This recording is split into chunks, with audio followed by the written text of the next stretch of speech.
Hello everyone, I'm Brad Klippert, your 8th District State Representative. Thank you again for joining me on Legislative Update. I'm excited to report that House Bill 2299 is awaiting passage in the Senate.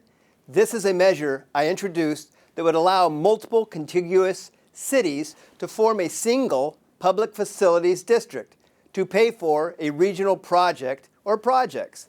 I testified on behalf of the bill during a Senate committee hearing. This bill allows public facility districts to come together and pool their resources. They'll send representatives from each of the public facility districts to meet together to decide on a project that they feel the citizens would be blessed with and it would bless that community, and then they pass it out to the voters where the voters can say, yes, we'd like to do this, or no, we wouldn't. So it's just a win-win, zero fiscal impact. Wow, what an opportunity to really bless the citizens in this state. The measure passed the Senate Government Operations and Elections Committee. I expect it will also be approved by both the Senate and the House and go on to the governor for signature. Now that we are in the final 4 weeks of the session, I want to take a moment to talk to you about budgets. You've heard about the $9 billion deficit in the operating budget, but as a member of the House Transportation Committee, I'd like to talk to you about the transportation budget. Some say the definition of insanity is doing the same thing over and over, expecting a different result. There's a lot that concerns me here in Olympia today, especially with the House Transportation Budget proposal.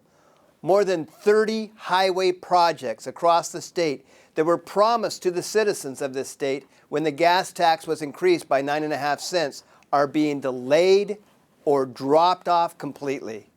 One of those projects not funded is the Interstate 82 Benton City Interchange, which also serves the Red Mountain area. Why are these being dropped off the list? Because this budget chooses to spend $11 billion on 3.2 miles of highway in the Seattle area. That's the deep bore tunnel to replace the Alaskan Way Viaduct and the 520 floating bridge replacement. Meantime, that leaves only $4 billion to fund 6,996 other miles for the rest of the state Centerline Highway. Wow! I don't completely understand, especially when it comes to the Alaskan Way Viaduct. There are much cheaper options out there which would allow us to complete every promised project across the state.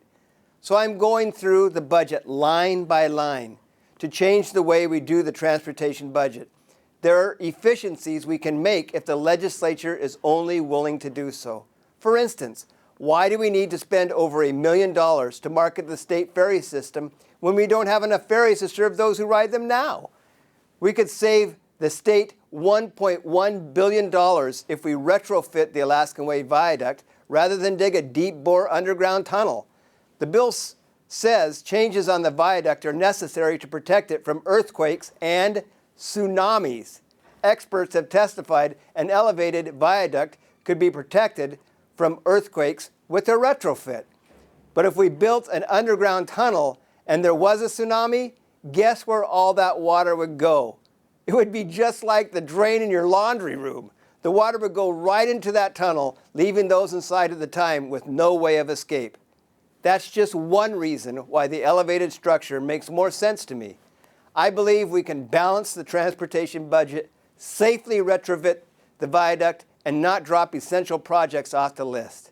And as we go to the House floor with this budget, I will be proposing we reject this plan, start over, and bring common sense back to the process for all of Washington's best interests. I welcome your comments. Please call or email my office. You'll find the contact information on your screen. Thanks again for joining me on Legislative Update.